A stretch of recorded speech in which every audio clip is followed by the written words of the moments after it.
Welcome to the Awesome Marriage Podcast. I am excited to welcome Deepak and Sara Reja, and thank you guys for being here, taking time to join us. I'm excited about this interview, and I know our audience is going to love the things that you have to share today. Glad to be here. Sure. So let's just get some of the basics. How long have you guys been married, and maybe first how you met, and then how long have you been married? Well, Wednesday, 2 days ago, was our 20th anniversary. Congratulations. So in 2 hours, we're leaving for a 20th anniversary trip. All right. You're actually the last thing we're doing aside from eating lunch and going to the airport. Well, that kind of is honoring. Thank you. So where is the trip going to take you? We're going to Niagara Falls. Oh, I love that. Yeah, I grew up in New York, but have never been. So really excited to go. Yeah.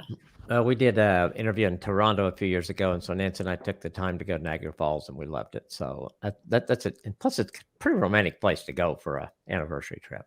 Yeah, we met 21 years ago at our own local church, where Sarah had just been baptized and joined, and I had rolled on to the staff at that point. So our first encounter was in a hallway where she was looking for the Old Testament Sunday school class and asked me for directions. And I gave her directions, and then she said thank you and just walked off. That was our first engagement with each other. But then my former career before ministry was in medicine. So one of the pastors of the church introduced me as I was rolling on staff as someone who used to be going to medical school but switched to ministry and went to seminary instead. And so Sarah initiated with me a conversation because she was thinking of med school. So we met up, had coffee, talked about it, and then we met up a second time, and I offered to take her on a tour of the med school, including the pathology lab. And so people joke around that was our first date. That's unique. That is a bit unique. Yes, it is. And then we did stuff for a couple of months, but I felt the pressure of being a staff member and being a good model to the rest of the singles in the church. So then I initiated the classic DTR conversation, where she said a few things to me in terms of what she was thinking about, and then I pulled out a list of about 10 points with subpoints of things to talk over, and probably was a little overwhelming, but we got through it. Dated for about a year, and then got engaged a year at the end of that year, and then got married a couple of months later. Wow, that's quite a story. From the first meeting in a hallway to you must have seen something there that you liked in that hallway encounter. Well, I mean, I saw her backside. That was most of what I saw in the hallway. Well, we'll stop there then. That's great. That's great. Now you have children, and at this point. We do. Yep. The Lord has blessed us with 5 kids. Oh my gosh. Oldest is 17 and the youngest is 8, and they're all about 2 years apart. Oh, wow. 2 boys and 3 girls. That keeps you busy. They do. Yeah, they definitely do. So is your oldest one a senior? He's a senior. Yep. He's applying for college, getting ready for the November 1st deadline that's coming up here. Oh yeah. I remember those days. Yes. Well, that's an exciting time. You know, it's kind of one of those. For us, it was kind of like the excitement of that. Yes, this journey of raising this child is done for a while, and yet the sadness of saying, "Wow, that went really fast. It's over." But it's always fun to see them begin to chart their own way, and it's an exciting time. So that's great. Plus, you got plenty left at home to keep you busy, I'm sure. Yeah. Like that. So I mentioned some of the books that you guys have written that have been written earlier in the introduction. Tell me a little bit about the books, and do you have a favorite out of the books? I don't know. You have a favorite of yours? I've written just a few kids books, which actually all started out of kind of a desire to write something for my own kids. So both of our boys have been really crazy about vehicles of all kinds since they were babies. And there were books about cars and trucks, and there were books about God, but I didn't really see books that kind of combined those two interests and helped kids see that, well, trucks are great and fun, but God is even better than anything we have in this world. So that's the first one just came out of that, a desire for Awesome. our youngest to kind of understand that more. And then just more recently, I wrote a board book for younger kids on the gospel. Just Cool. explaining the whole gospel for kids and pointing them to Jesus. Wow. That's exciting. Deepak, what about you? Yeah, I mean, I think your favorite book is always the last one you finished. Yes. Because you've been laboring over it over the past year to year and a half, and you finally gave birth to it, and it now is out there in the market, and people are beginning to experience it. So the one that just hit the market on October 4th was Build on Jesus, which is a primer for gospel-centered children's ministry. Mm, And usually my writing comes out of something I see that I can't find for myself. sure. So I'm the pastor who oversees the children's ministry director, the children's ministry team. I'm the children's ministry director's direct report.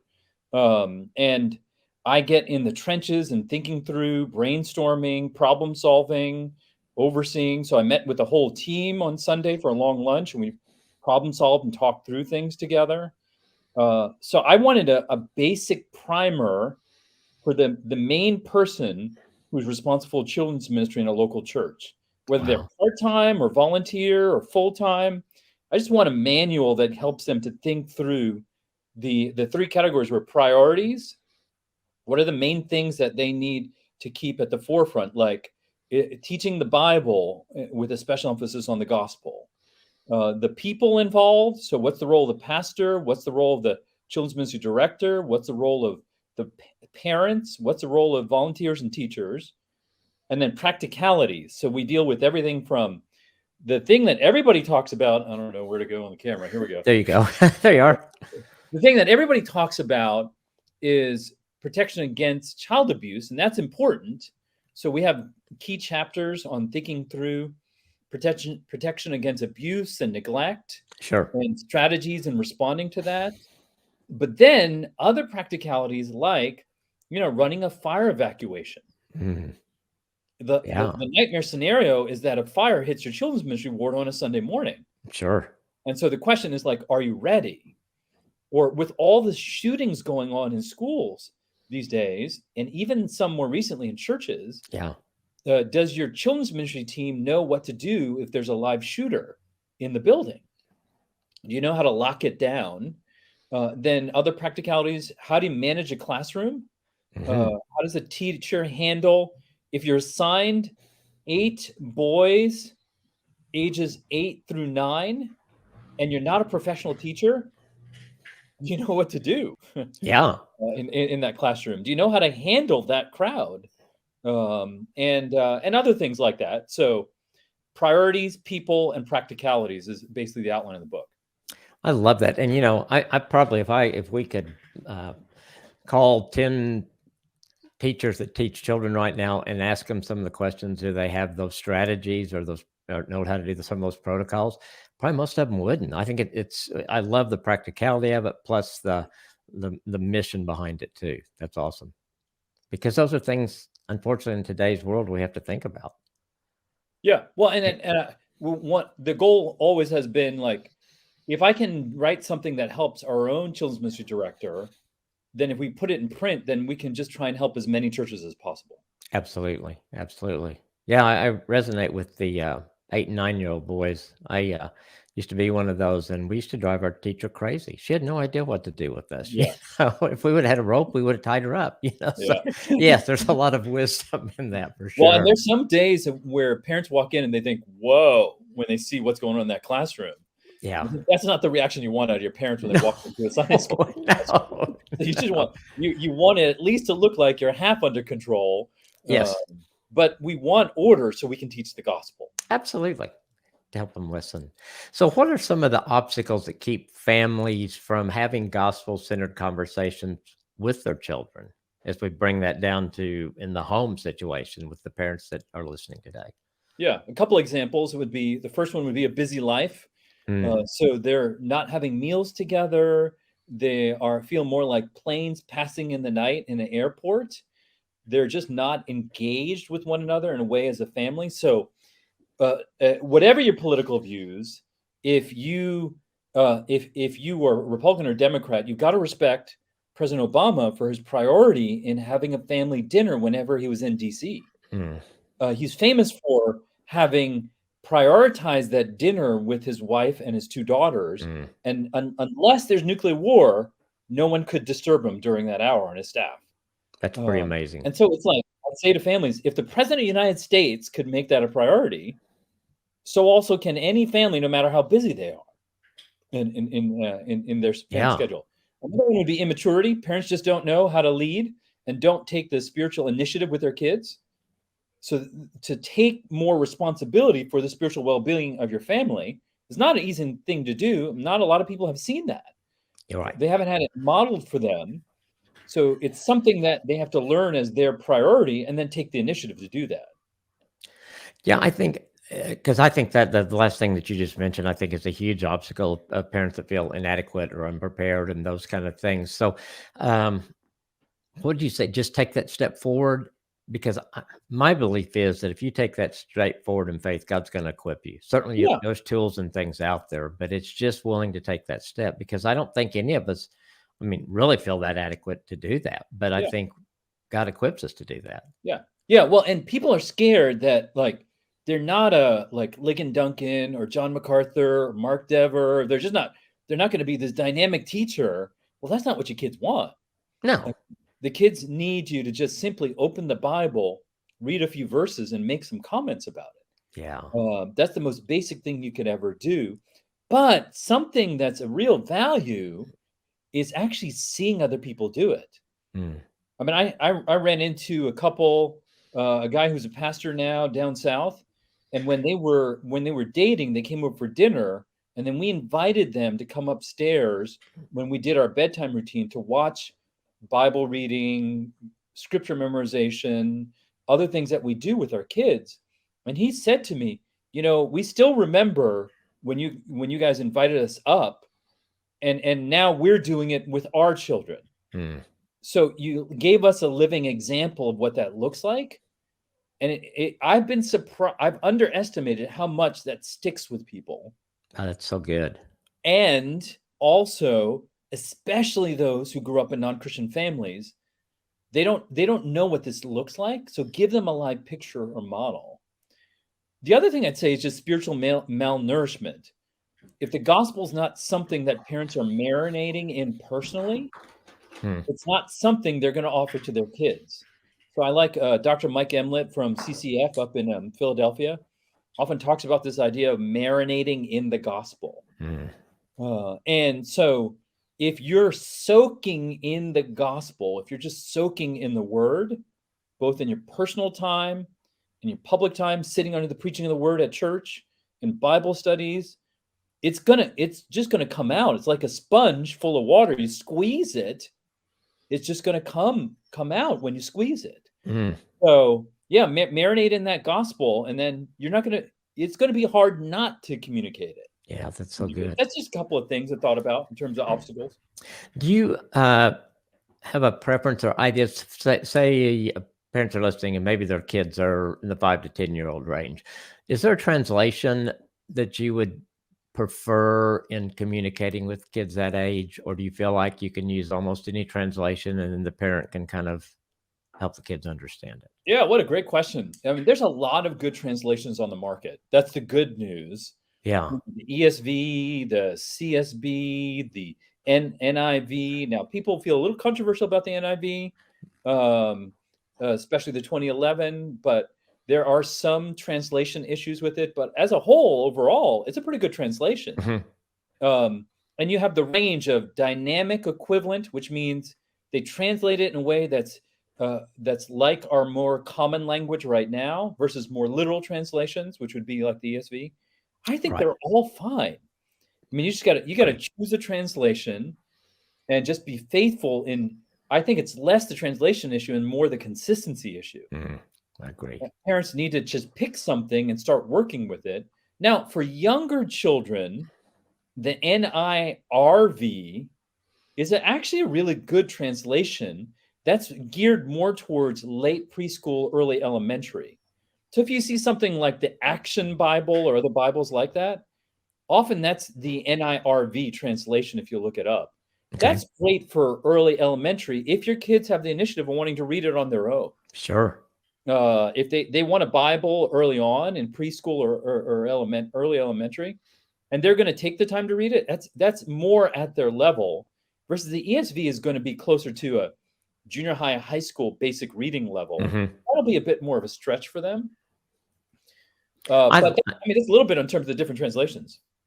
I love that, because I really wasn't aware of kind of the NIRV. And I think, I was talking to a mom this week, and she was talking about her 5-year-old and beginning to read and stuff. And then, what do I have them read? And I'm going to tell her next time she comes in, hey, this is great. Just get that copy of that and read that with your child. Yeah. Let your child begin reading there. That's so good.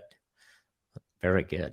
What about churches? Because I know we have a number of pastors, churches, people that are Sunday school teachers that listen to our podcast. So what obstacles do churches face as they try to teach children well? Okay, I'm going to offer you 4. Here Okay. you go. Number 1, moralistic curriculum. Hmm. So the 1 Samuel 17 lesson, David and Goliath, turns out to be more about the underdog beating the big bad giant than it is thinking carefully about what the text really means. So, for example, in our weakness, we must fight to preserve the Lord's honor in all things.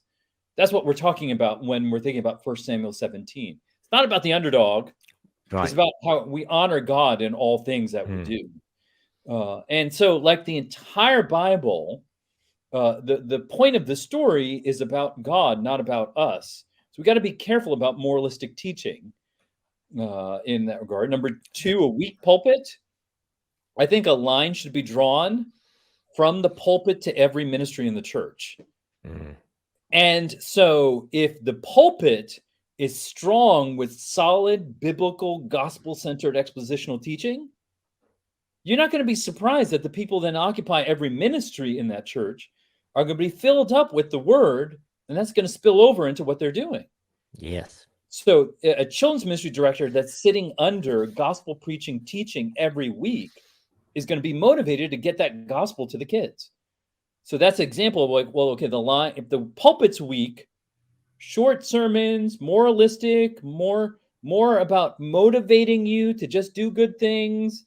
The less it has the gospel, the less it's clear about God and what God treasures, what he values, the more in trouble the whole church is going to be. Sure, it's going to trickle down. Third would be a lack of help. Most children's ministries are just desperate to get adequate volunteers. There's often a small number of people carrying the burden of the whole children's ministry. So there are plenty of churches where people are being very faithful, but I've run into too many churches where a small number of people are carrying the weight of the whole children's ministry.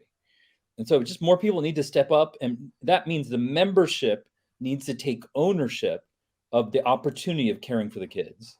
Yeah, I was thinking about that when we were talking about your book, The Comprehensive Guide to Gospel-Based Children's Ministry, that I think you can hand somebody that, hey, read this, and they'll feel more equipped, because I think there's people that want to teach and serve. Again, they feel inadequate. So the more tools we can give them, the better, to help equip them. Yeah, exactly. And in fact, I love that point, because I gave out copies as the book just came out to our leadership team on children's ministry. They all read it. And then one of them said, why wouldn't you give it to some of the members who are involved to help them catch a vision for what we're doing? I thought, you're right. Absolutely. You're exactly right. Why wouldn't we do that? Yeah. In helping them. The fourth one was a lack of leadership. A lot of children's ministry directors are left on their own to just figure it out and to do that work. And they don't have pastoral leadership involved in the children's ministry. A pastor setting the vision, setting the course for what they need to do, helping them problem solve, helping them work through things that'll help build the ministry up over the course of years. So, wanting pastoral leadership involved, and that doesn't necessarily mean the senior pastor. Oftentimes that could be a lay elder or an associate pastor that's primarily meeting with the children's ministry director, but some kind of elder pastor figure who's trying to set leadership for the children's ministry so that it can just, over the course of time, grow to be everything it can be. Oh, that's awesome.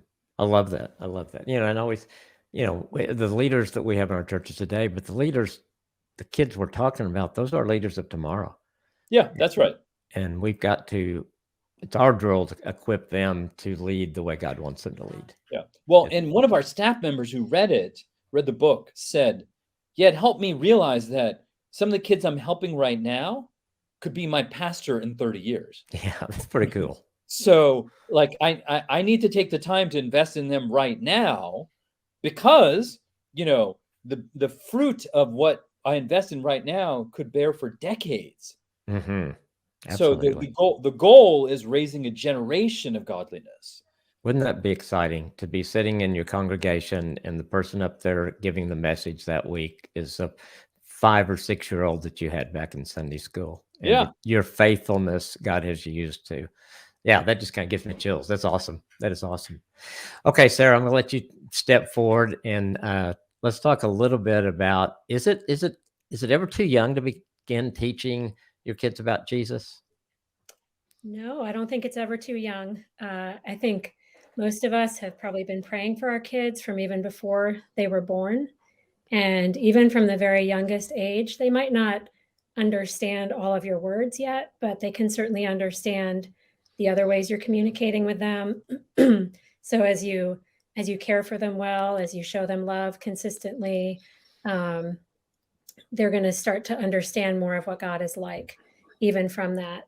And then as they grow, you know, with a lot of kids, they can understand a lot more than they're able to communicate at first. Mm-hmm. So if you have a 2-year-old, for example, oftentimes they'll get really frustrated because they can't tell you what they want to, and they'll have tantrums. And some of that at least comes out of they're not being able to communicate all that's going on in their heads.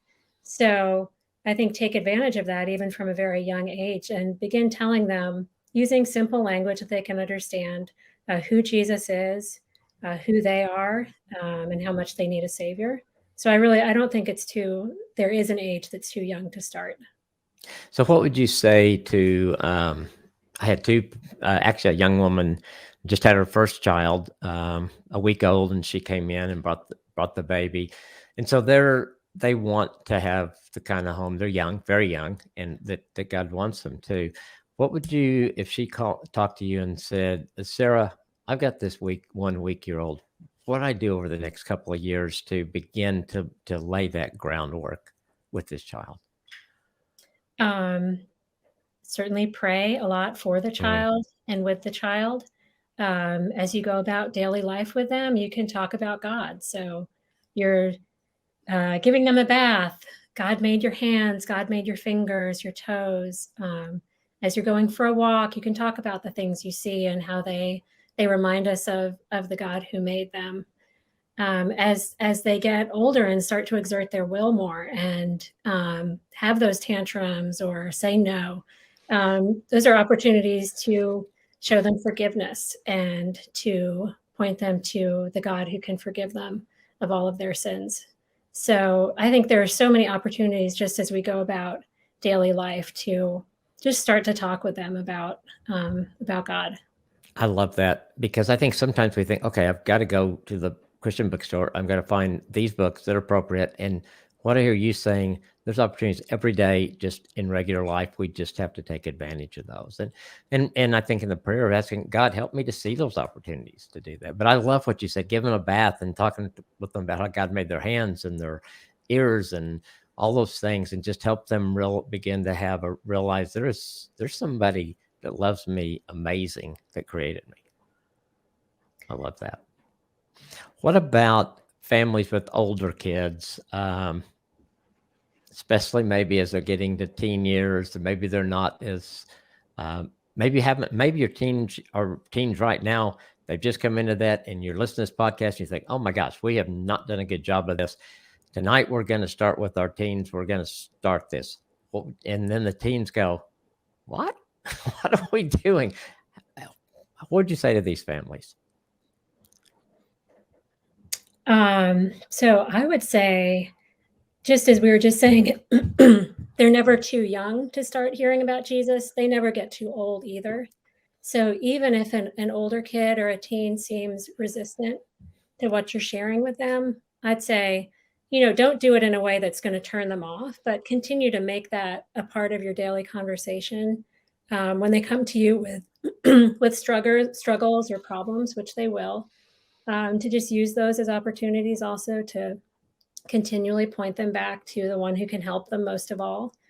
I recently had a situation with one of our teens who I had this conversation with her probably a few months ago, and I didn't know that she was even really interested in what I was saying. And I was talking to her about something that I had been reading in my quiet time, and how it had really struck me, and things that it taught me about God.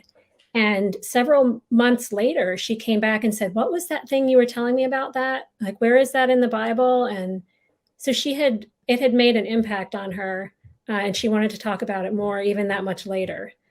So that was an example of, Yeah. even when it seemed like she wasn't really paying attention necessarily, there was something going There's on. something going on Yeah, there. yeah. No, that's my experience in counseling kids over the years, that they want to know, and they have curiosity, and sometimes though they don't ask those questions. And so I think if we can start some conversations, or just like you said, be an example, that it's going to pique their interest, and at least remodeling something for them that they can see.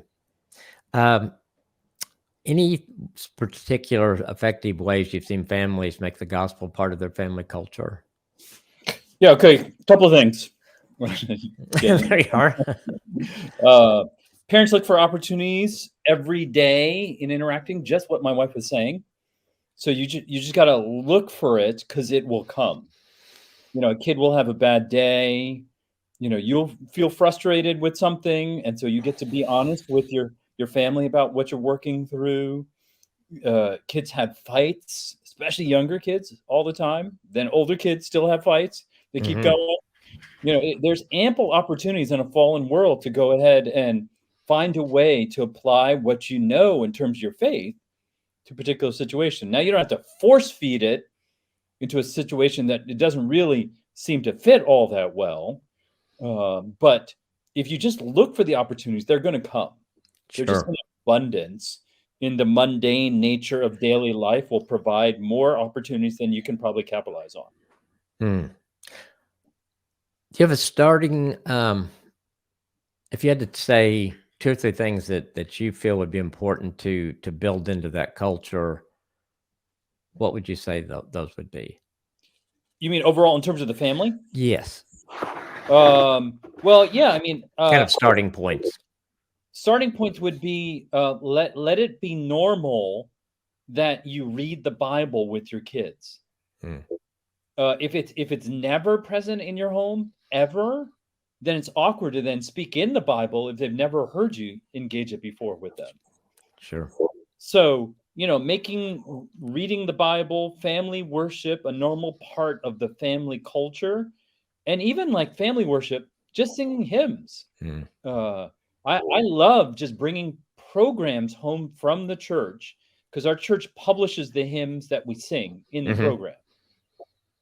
And so we have piles of them in different parts of the house, so that when I'm ending with a bedtime routine, like I did last night with my daughter, read to her, and then I grabbed one of those programs, flipped open to a hymn, and started singing with her before she went to bed. That's awesome. And sometimes they're just listening. That's fine. In singing the hymn, I'm catechizing them. Like they're taking it in. And you do that hymn a couple of times, and then you give them a chance to sing it, they will know the words. Because they're sponges just like that. I agree. And then, there's so many good gospel resources out on the market now.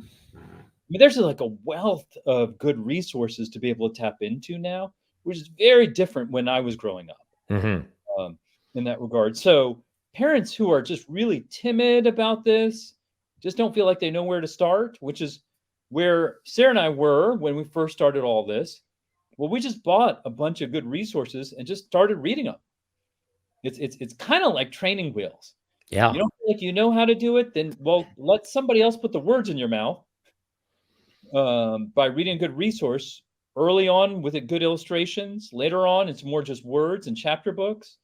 But you find your way in through that and doing that. And then parents take good stuff that's been given to them at church with their children. So if your children are sitting in the service with you, hearing the prayers or hearing the sermon or other things like that, it's good for you to take time later and just say, hey, what'd you get out of it?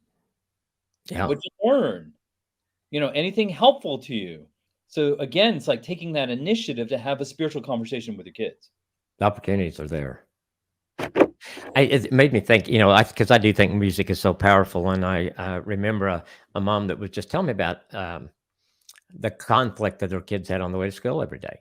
And this was her idea. She said, I wonder if it'd make a difference if I picked the radio station instead of them, and we listened to a Christian station that had, upbeat music, something the kids would like. Next time I talked to her, she said, you will be amazed. The piece is in our car now. And said, I sing, and not all three of them don't sing, but sometimes, and sometimes they'll sing part of it, especially if it's one they really like. And so I think there's so much power in that. And that's such an easy thing to do, I think, and just kind of changes that whole atmosphere.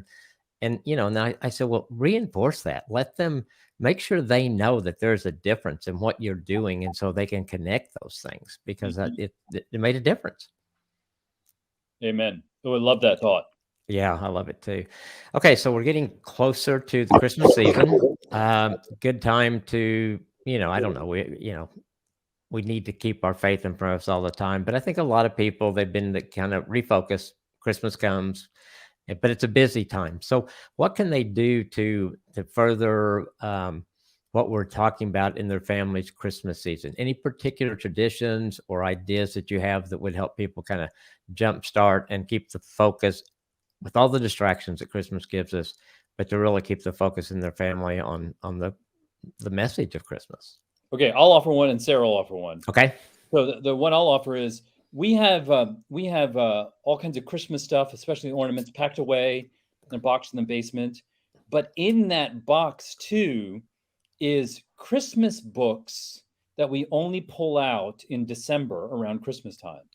When we buy a tree, we pull that box out and then decorate the tree. But in there are books or actually certain CDs, it dates me right now. Music. Any kind of music that we have that we pull out at that time. But, the kids love it because those books are Christmas-oriented books around the gospel, and they come out every year just around Christmas time. I love and that. Our kids are readers, so they pull it out. They recognize the books. They're books that they've read over different years, read through them. The older kids will read certain books. The younger kids will read a lot of them. Yeah. And for a couple of years, every year, I would look to buy another book or two to add to that collection, a specific Christmas kind of book that had some kind of theme that was related to our faith, so that now we have a stack of them that we pull out every year. And I like doing that. Like, it's in the same box with the ornaments so that we know it's going to come out in that same season. I love that. The tree. That's mine. And Sarah has one too. Okay. Yeah, I think a lot of families have different traditions kind of along the lines of Advent, and having a set of devotionals or things that you're working through as you move towards Christmas. So for us, we have one. I think the book is even out of print now, but just to give you the idea, it's a banner that's in the shape of a Christmas tree, and it has little symbols that the kids will put up, one for each day. And there's a short Bible reading, discussion of something about really the real meaning of Christmas, and bring us back to Jesus and the reason that he came. And so we've done that, just the same thing every year, and to the point now that they know what each of the symbols means. They know what's coming. For the older kids, they're definitely not as excited about it, but they can then kind of help the younger kids learn what all the different symbols mean. And so we've enjoyed doing that. I think, lots of just kind of family traditions, nothing really intense or amazing, but there's something to that just continued repetition year after year of continuing to do things so that the kids really come to expect, and taking the focus off of the presents and all the kind of commercialism that can surround us this time of year, and just trying to focus it back on the real meaning of Christmas. I love that. That's a great idea. It remind me of a family that, and I can't remember how many days before Christmas they would do that, but they would take their nativity scene, but they'd put the stable out by itself, and each day a child would add one thing. But then they'd talk about, okay, this is the camel. Why is camel here? What does it do? Well, how it brought the wise men, and so it gave them those conversations. And then I think it was Christmas Eve that they would put the baby Jesus in. And so I think there's things that we can do that just keep the focus on. And I think kids love it. I think if we talk to our kids, the things that we would do, we did Advent candles, we did some things like that. And those traditions, we tried, I can't remember what it was. One year I don't know, I skipped one. And a couple of days later, the kids are going, aren't we going to do that this year? And I thought, I didn't even think you liked that, And so I think that it surprises us. And for us, I think it's just doing that, being consistent with it, and setting that example for our kids. Those are both awesome ideas. So as we kind of pull things together, as we close, any particular challenge or piece of advice or encouragement that you would like to give to everybody that's listening to us today? Yeah. Okay. So here we go. Parents who are thinking from the broadcast, hey, I'm failing at this, or I'm mediocre, or I'm not doing this all that well, or I wish I could do better. The answer is not just do better, because that's anti-Christian. It's anti-biblical. The answer is, well, turn to Christ and ask for help. So the gospel is that Jesus died on the cross for our sins and came to reconcile us back to God. So that same gospel that saves us is the same gospel that sanctifies us and gives us the strength to actually live faithful as parents. So that's, all the good suggestions we had, everything from Advent to, a stronger pulpit and everything. You just don't want to think, okay, I pull up my spiritual bootstraps and get to it, because that's still relying on myself. Yeah. So the bottom line keeps coming back to, well, how do we turn to Christ, and how does he help us to be more faithful parents? I love that. And we know how Christ loved children. And I think it's just like I said earlier, if we ask his help, he's gonna show up big time. I just believe that with all my heart. Sarah, anything you would like to add before we close? I wholeheartedly agree with what Deepak said. I think it's easy for me to get discouraged at everything I'm not doing or everything I'm not doing well. But to just remember that the Lord uses our weakness in really powerful ways, even to teach our kids things that they wouldn't learn if we always got everything right. So all the times I've had to go to my kids and ask for their forgiveness, ways that I've sinned against them, that's modeling the gospel for them in really powerful ways too. That's not just about lining everything up and getting everything just right, but it's often in our failure and our weakness that the gospel comes through most clearly to them. Wow. That's so well said. And I think for every mom and dad needs to hear that message.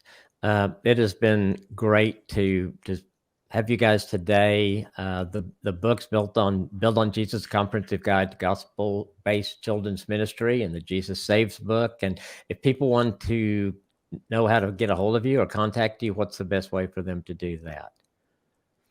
Just call the church. Capitol Hill Baptist Church, reach out. They can reach out to us. That's the easiest way to do that in engaging with us. And then, they can, especially if they come through Washington, D.C., a lot of people visit, come join us for worship on a Sunday morning. Yeah, see in action what you're talking about. Yeah, come join our congregation, put your kids in our children's ministry, see it for yourself. I love that idea. Thank you guys for taking time. As we talked off there before, you guys are getting ready for your anniversary trip, and you'll be leaving soon, I guess, today. Yeah, we'll be leaving at 3:15 in about 2 hours and 30 minutes. Not that I'm counting. I think you are. Thank you guys for taking time. This has been so good. Thanks a lot for taking time to be with us today. Glad to do it. Thank you. Thanks.